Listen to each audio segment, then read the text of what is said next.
Metaphor is a new IP from Atlas, the developer of Persona and Shin Megami Tensei games, which are very popular turn-based JRPGs.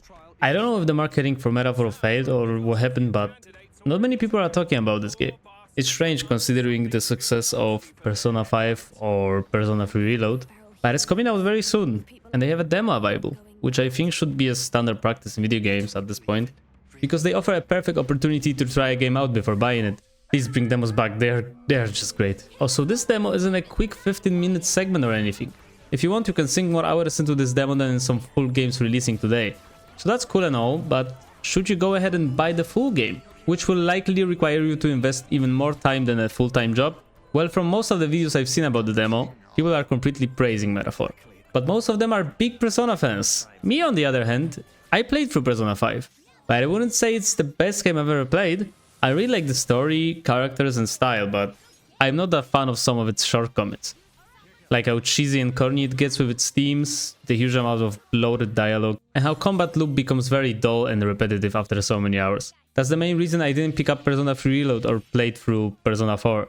Persona 5 had a better gameplay loop, but even then, after so many hours, I just had enough of it. So going back felt like too much for me. So, does Metaphor improve in any of these aspects? Not really, or at least it's hard to tell for now. It starts quickly and throws you into a new fantasy world, which is refreshing. Finally, we don't have to play as a high schooler and the protagonist is an actual adult. These are my eyes, probably. 18, an orphan too. We are 18 in Persona game! Yes! So, what Finally! would list? I'm not a high schooler, dating high schoolers. This immediately shows that the game is going to be more mature, and I think it's much better for the romance options, because we all know Persona romance can be questionable at best. Really? So we are in a fantasy world trying to save our cursed friend, which is also a prince, and at the same time the king dies. Also, this world has its own fantasy version, You call a fantasy story, right? which is basically a perfect version of our world, where everyone is equal and there is no racism. Well, there is only one tribe. All people accept each other, and no soul is born into discrimination. In contrast, most of the characters in Metaphor are very racist toward the main character because we are from Elder tribe, which seems to be a minority. Metaphor is very direct about its message. Almost every random NPC hates us because of our race, yet the fantasy world has no racism. The big bad enemies are called humans, which I assume is supposed to be a metaphor, right? It's pretty much telling us that this world of Metaphor is not that different from our world. No one is really equal and we are manipulated by authorities. But considering that we are developed in different areas, we should already be done with discrimination. But I just realized the game is called Metaphor. That's why everything that's happening here is metaphor of our lives. Fuck, I'm slow, am I? Which is a good message, right?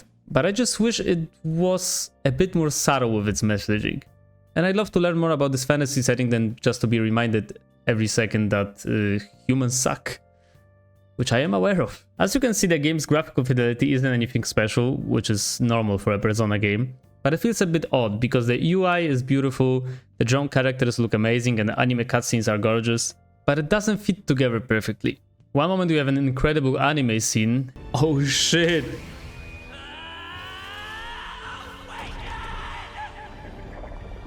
And the next there is something made with the game engine that looks way worse.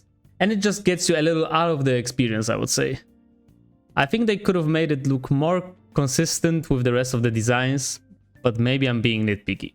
Also, your personas still look very much the same as in previous games. I wish they had a more fantasy-like theme because they feel somewhat out of place here. As I mentioned, the pacing at the start is quick, which I like.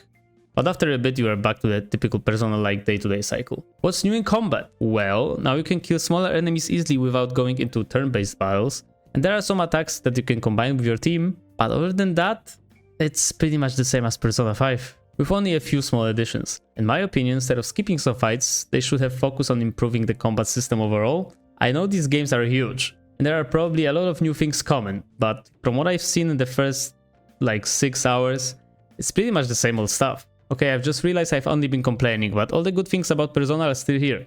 Great characters, voice acting, compelling story, and anime scenes that make you even more connected to the world. So in short, if you love Persona games, you will love this one. If you don't like Persona, this one won't change your mind. It's pretty much a Persona game with a new skin. If you are like me and enjoy certain aspects of Persona but can't overlook its shortcomings, I recommend trying the demo yourself and waiting for the full game to release to see how it evolves in the later stages. Because this one is going to be a big commitment.